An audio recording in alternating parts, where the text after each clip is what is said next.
सर्वप्रथम मैं माता सरस्वती को प्रणाम करता हूँ और आप सभी भाइयों एवं बहनों का मैं हृदय से अभिवादन व्यक्त करता हूँ।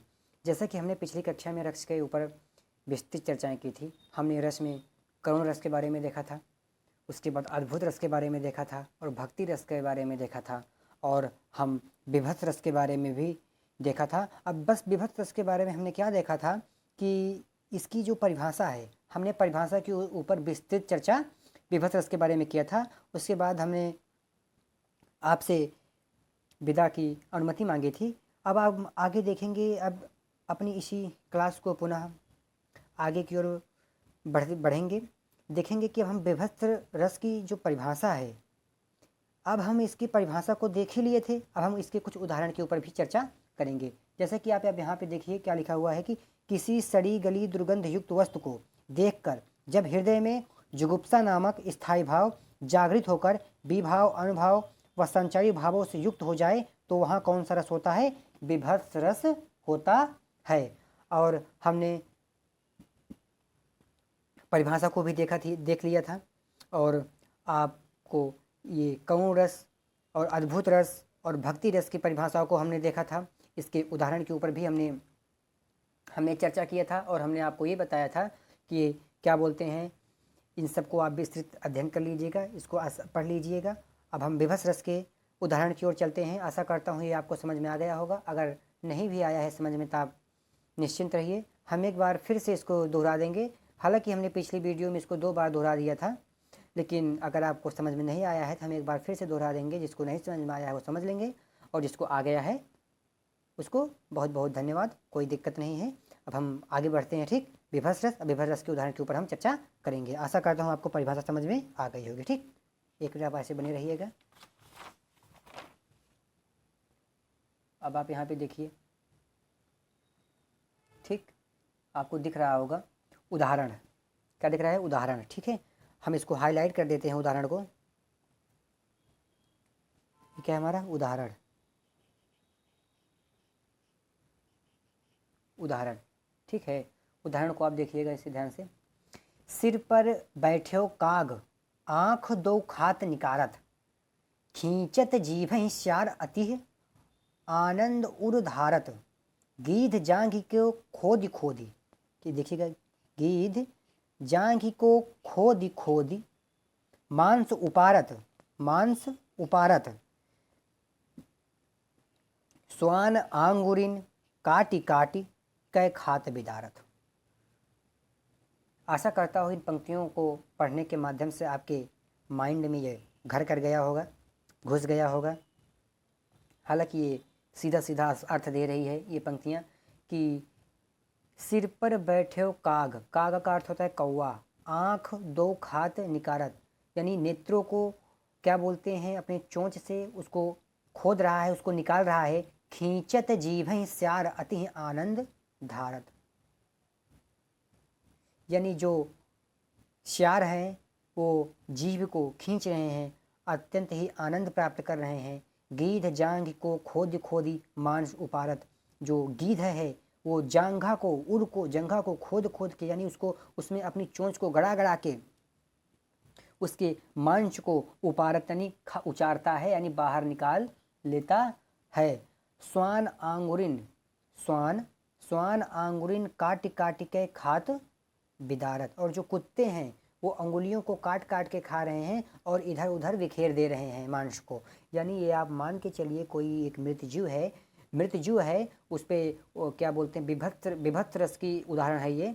उसमें विभत्स रस को बताया गया है, कोई एक जीव है जो मृत अवस्था में है, उस पर पशु पक्षी चील वगैरह, कौवे वगैरह, जैसा कि आप अपने परिवेश में देखते हैं कि कोई अगर मृत जीव जंतु पड़ा हुआ है तो उसके ऊपर कुछ दिन बाद कौवे आने लगते हैं, क्या बोलते हैं, सियार वगैरह, कुत्ते वगैरह, यानी उसका भक्षण करने लगते हैं। वही इन पंक्तियों के माध्यम से विभत्स रस को चित्रित किया गया है, उस अवस्था को चित्रित किया गया है, उस परिवेश को यहाँ पे चित्रित किया गया है कि सिर पर बैठे काग, यानी सर पे एक कौवा बैठा हुआ है जो आँखों को खात निकालता है, यानी आँख में अपने चोंच के माध्यम से आघात करता है, प्रतिघात करता है। खींचा जेबे श्यार अति आनंद उर्धारत, यानी जो श्यार है वो जीभ को खींच खींच के निकालता है और उसको अब उसका वो आहार है तो वो आनंद ही प्राप्त करेगा उसमें। तो आनंद को धारत गीध जांग को खोद खोदी मांस उपारत, जो गीध है वो जंघा को क्या कर रहा है, खोद खोद के मांस उपार ले रहा है।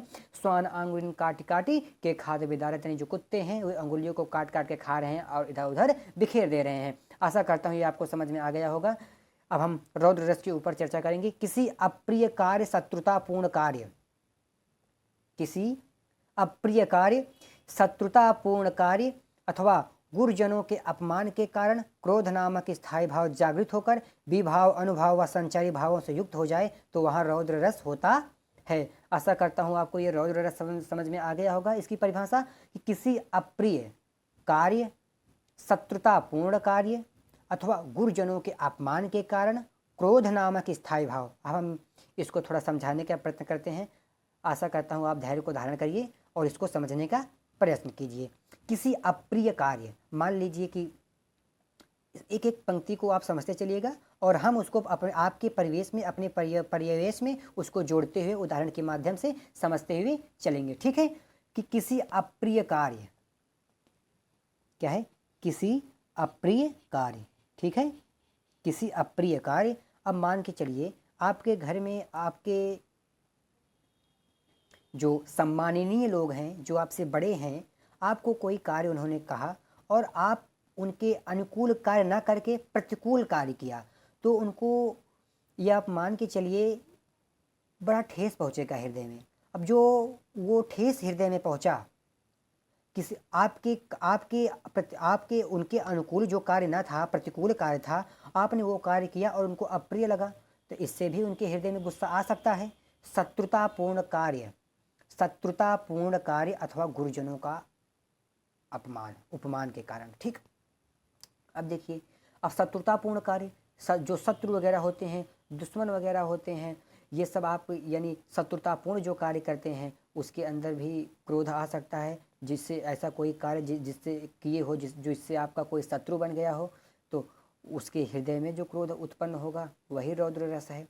अथवा गुरुजनों के अपमान के कारण। ठीक है, आप मान के चलिए गुरुजनों के अपमान के कारण, ये अपमान है, गुरुजनों के अपमान। ठीक, गुरुजनों के अपमान के कारण क्रोध नामक स्थायी भाव जागृत होकर, मान लीजिए कि आपके जो गुरु हैं, ठीक, जो आपको शिक्षा देता है, यदि कोई व्यक्ति उनका अपमान कर देता है या फिर आपके जीवन में जिसकी वजह से चमत्कार हुआ है, जिसकी वजह से आपको लगता है कि हाँ, इस व्यक्ति की वजह से मेरे जीवन में बहुत ही बदलाव मुझे महसूस हुआ है, मैंने अपने जीवन में इस व्यक्ति के वचनों की वजह से, इस व्यक्ति के कारण बदलाव अनुभव किया हूँ।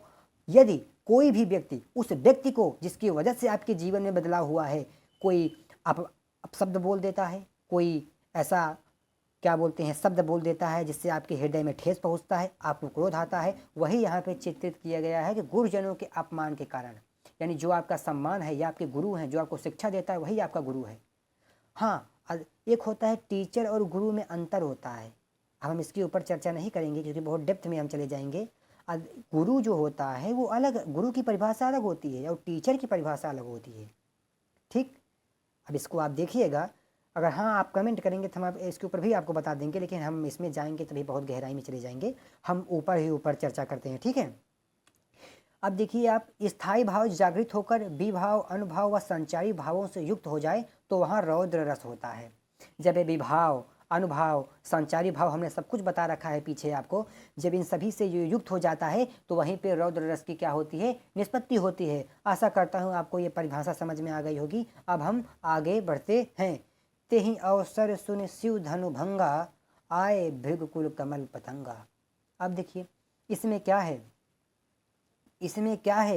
तेहि अवसर सुन शिव धनु भंगा, आए भृगकुल कमल पतंगा। अगर आप इसमें देखिए क्या बोलते हैं, इसमें भी रौद्र रस है। सुनत लखन के वचन कठोरा, परसु सुधार धर्यो कर घोरा, अब जनि दोष देहु मोहि लोगु, कटुवादी बालक वध जोगु। ये पंक्ति हमने आपको 3 से 4 बार पीछे आपको बता दिया है, इसीलिए मैं ये पंक्ति यहाँ पे लिया हूँ, आप इसको देख लीजिएगा अच्छे से। तेहि अवसर सुन शिव धनु भंगा, आए भृगकुल कमल पतंगा। अब देखिए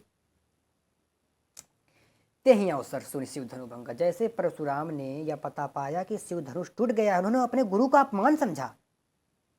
शिव धनुष जो था वो शिव भगवान का धनुष था। शिव भगवान जो थे भगवान परशुराम के गुरु थे, उन्होंने अपने गुरु का अपमान समझा। परिभाषा में हमने आपको बताया गुरुजनों के अपमान के कारण। भाई गुरु का अपमान यानी गुरु के जुड़ी हुई वस्तुओं का अपमान। जब गुरु से जुड़ी हुई वस्तुओं का अपमान है तो जान लो गुरु का ही अपमान हुआ, वो गुरु का ही अपमान हुआ। वो अपमान वो सुन के समझ के तो वही भगवान परशुराम ते ही अवसर सुन शिव धनुष। जैसे उन्होंने ये समाचार पाया कि प्रभु श्री रामचंद्र जी ने शिव धनुष को तोड़ दिया है। भृगुकुल कमल पतंगा, भृगुकुल आए, भृगु रूपी भृगु के कुल कमल पतंगा। यानी ये आप मान के चलिए, इन पंक्तियों के माध्यम से ये दर्शाया गया है कि भृगु कौन थे? ऋषि थे। भृगु कौन थे? भृगु किसका? भृगु क्या थे? ऋषि थे। भृगुकुल कमल पतंगा, भृगुकुल रूपी कमल के जो पतंग हैं आए, कौन आए? तही अवसर सुन भगवान परशुराम भृगुकुल रूपी जो कमल हैं, भृगुकुल रूपी जो सूर्य हैं, ठीक वो वहाँ पे आए। सुनत लखन के वचन कठोरा, प्रसुधार धरे कर घोरा।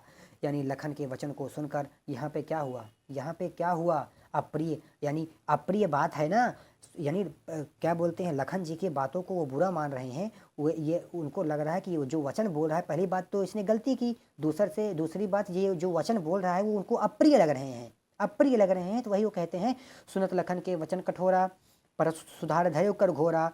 अब जन दोष देह मोहि लोगु, कटुवादी बालक वध जोगु।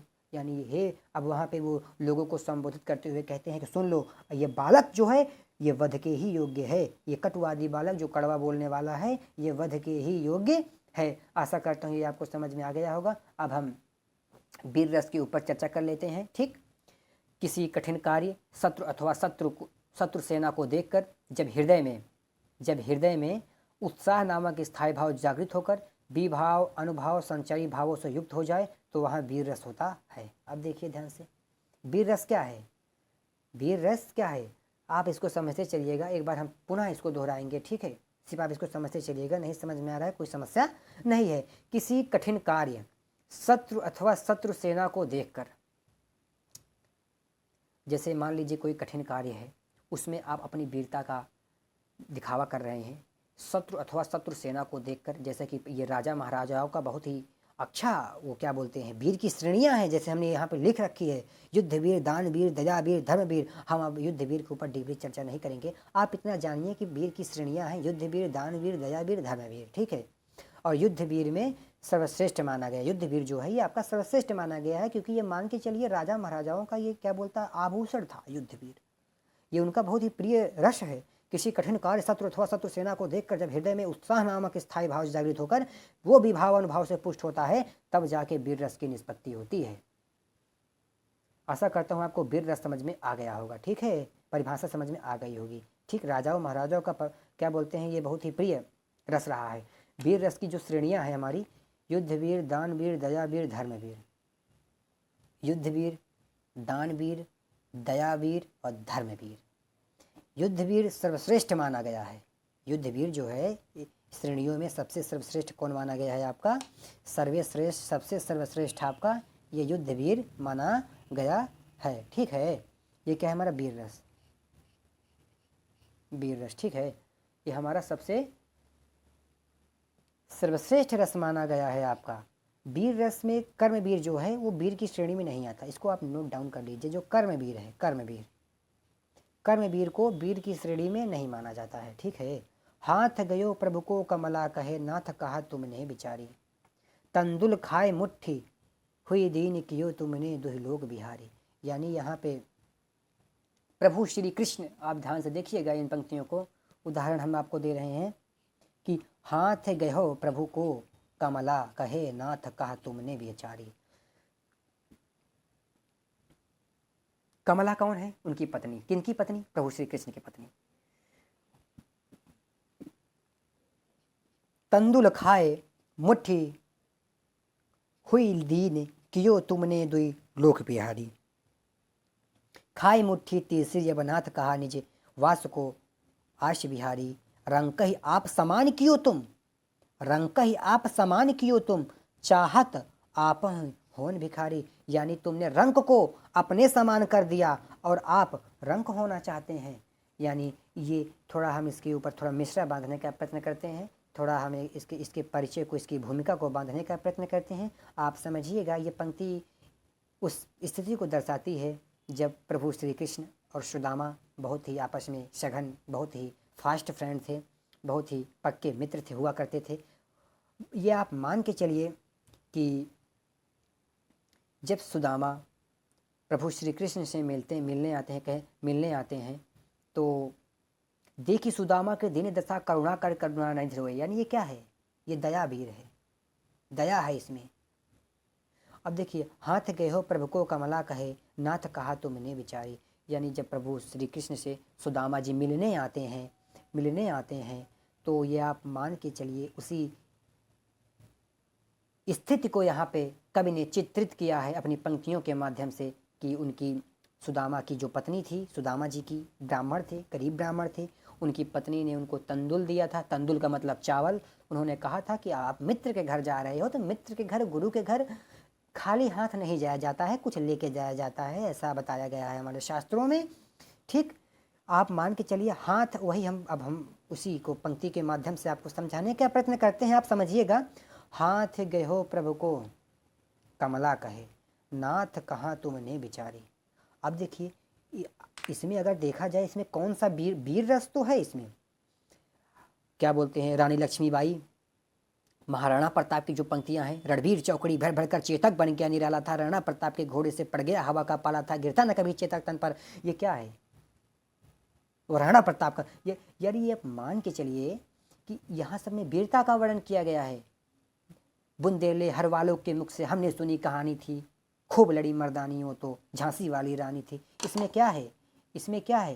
ये सभी हमारे क्या हैं? ये सभी वीर रस हैं, युद्ध वीर का इसमें चित्रित किया गया है।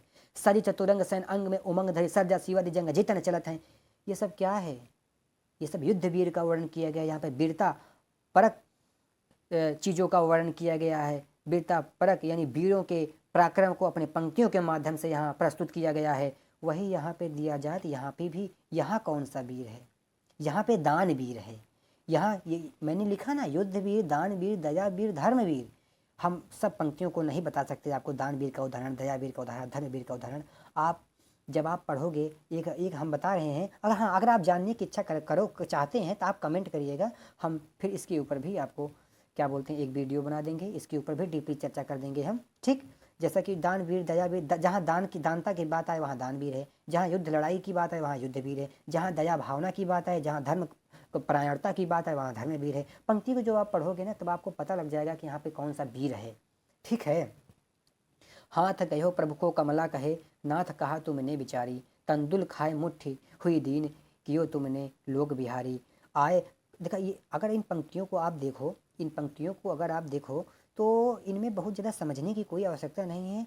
इसमें बात को स्पष्ट एकदम दिख रहा है कि हाथ गयो का अर्थ होता है पकड़ना, प्रभु को, प्रभु के, कमला कहे नाथ कहा तुमने विचारी है, ना तुमने क्या विचार लिया, तंदुल खाए मुट्ठी हुई दीन, क्यों तुमने दो लोग भी, तुमने हुई दीन, तुमने तंदुल को खाकर दो लोग बिहारी, मतलब उसको दे दिया है। खाए मुट्ठी तीसरी अब नाथ कहा निज वास को आस बिहारी। हे ना तुम तीसरी मुट्ठी अब खाने चल रहे हो, कहा निज वास को आस बिहारी, कहा निज वास को आस बिहारी। अब अपने जहाँ आपका वास है, जहाँ पे आप रह रहे हैं, उसको भी आप देने चल रहे हैं, उसको भी त्यागने चल रहे हैं। रंग कही आप समान किए तुम चाहत आप होन भिखारी। यानी आप एक रंग को, एक भिखारी को, आप एक रंग को अपने समान क्या बोलते हैं, अपने समान कर दे रहे हैं। यानी उस समय तो वो राजा हैं, आप अपने समान बना दे रहे हैं और आप हैं हो रंग होन भिखारी, और आप क्या हैं, और आप रंग होना चाहते हैं। यानी माता कमला ने, माता लक्ष्मी ने उनको क्या काम किया, रोक लिया। आशा करता हूँ ये पंक्तियाँ आपको समझ में आ गई होंगी। ये जो पंक्तियाँ हमने बताया, यही है वीर रस। युद्ध वीर, दान वीर, दया वीर, धर्म वीर। हमने परिभाषा को देखा, हमने वीर की श्रेणियों के बारे में चर्चा किया, हमने युद्ध वीर को देखा, कर्मवीर वीर को वीर की श्रेणी में नहीं मानते हैं, हमने उदाहरण को देखा। उदाहरण के बाद हमने क्या बोलते हैं, इस उदाहरण को डीपली हमने चर्चा किया।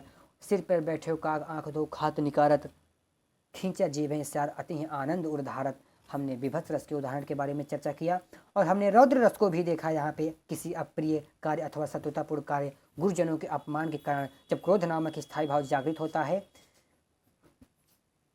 तब हमारा जाके रौद्र रस की निष्पत्ति होती है। ते अवसर सुन शिव धनुभंगा, आए भृगुकुल कमल पतंगा, सुनत लखन के वचन कठोरा, परस सुधार धैर्य कर घोरा, अब जनी दोष देह मोहि लोगु, कटिवादी बालक जग वधु जोगु।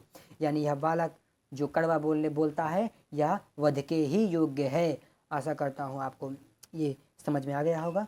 आप यहाँ पे देख सकते हैं कि करुण रस हमने देखा था, और अद्भुत रस के ऊपर भी हमने चर्चा किया था, और भक्ति रस के ऊपर भी हमने उस दिन चर्चा कर ली थी, और विभत्स रस के ऊपर भी हमने चर्चा आज कर ही लिया है। परिभाषा को देख लिया है, परिभाषा को देखा हमने। परिभाषा के बाद यहाँ पे हमने कुछ उदाहरणों को भी आप देख सकते हैं। ये विभत्स रस के उदाहरणों के ऊपर भी हमने चर्चा कर लिया था। ठीक, आशा करता हूँ ये आपको समझ में आ गया होगा। ठीक, अब हमको इसको समझाने की विशेष आवश्यकता नहीं है। अगर आपको इसको समझ में नहीं आया हो तो आप कमेंट करिएगा, हम आपको और अधिक बताएंगे और समझाने का प्रयत्न करेंगे। ठीक है, तब तक का आप सभी को मेरा हृदय से अभिवादन, धन्यवाद। तब तक के लिए फिर हम मिलते हैं आपको नेक्स्ट वीडियो में। तब तक के लिए जय श्री कृष्ण, जय राधे राधे, जय हिंद, जय भारत।